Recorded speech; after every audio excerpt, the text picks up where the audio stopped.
এখন আমি আপনাদেরকে বলবো সূচিবায়ু ওসিডি কি।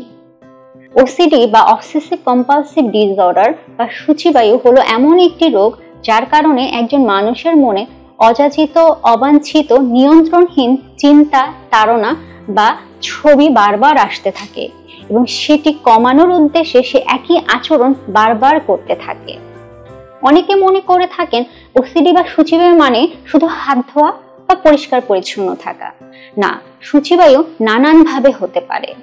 বিজ্ঞানীরা ওসিডি কেন হয় এর কোনো নির্দিষ্ট কারণ খুঁজে বের করতে পারেনি। এটি নানান কারণে হতে পারে, তবে যে কারণটি সব থেকে বেশি দেখা যায় তা হলো মস্তিষ্কের রাসায়নিক পদার্থের ভারসাম্যের তারতম্যহীনতা। বিশেষ করে সেরোটিনের ঘাটতিতে এই ওসিডি হতে পারে।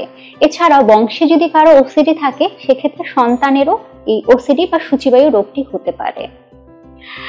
ওসিডি যদি চিকিৎসার ব্যাপারে বলতে চাই তাহলে বলবো সব থেকে গুরুত্বপূর্ণ যে স্টেপটি তা হলো সাইকো এডুকেশন।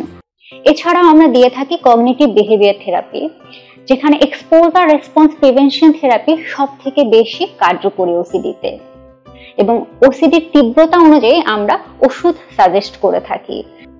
সবশেষে বলবো ওসিডি যদি দীর্ঘদিন ধরে চিকিৎসাহীন থাকে তাহলে এটি একটি মানুষের কাজকর্ম, চিন্তা ভাবনা সবকিছুকে নিয়ন্ত্রণ করে ফেলতে পারে।